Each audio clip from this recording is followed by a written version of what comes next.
Good afternoon, welcome to my laboratory. That is one of the NE-2 bulbs that I've been using. As you can see, it's got two electrodes, it's in a glass envelope, it's filled with neon gas at a low pressure.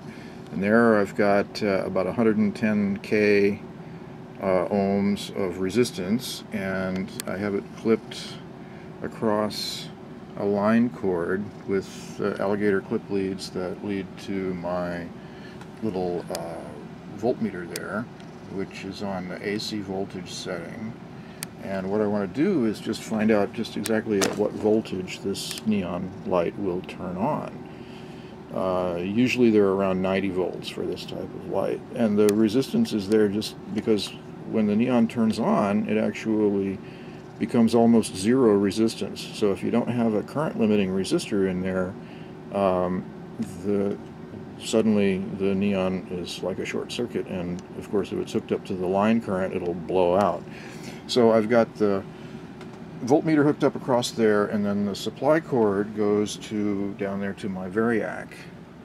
Okay, and what I'm going to do is use the variac as a genuine general radio variac there. What I'm going to do is use the variac to bring up the AC voltage, and we'll watch for when see if we can see what the voltage value is when the neon comes on. Okay, and so let me see if I can do this without blocking the light too much. Okay, so here we go. We're coming up on the voltage. 14.7, 18.8, 23, 26, 27, 31, 45, 50,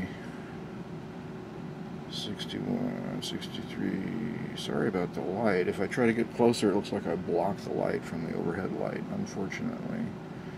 75, 80,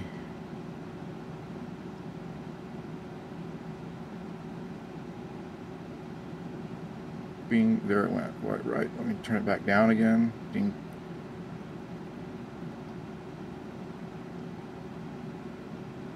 Okay, so ding there. 91 volts, it's solidly on. 90 volts, it's not quite on, but it's trying to come on. So bing there. That's let's call this one 91 volts for a solid turn on. And that's typical. They'll vary a volt or two either way. And then of course you can get 220 volt ones as well. And as I turn up the voltage to the full line voltage, you can see it glowing brighter and brighter.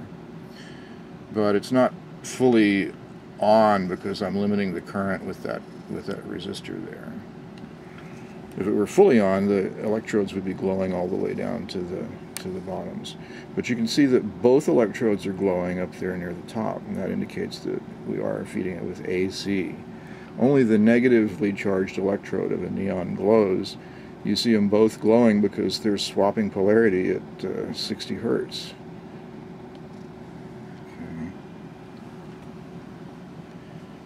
Turn that back down.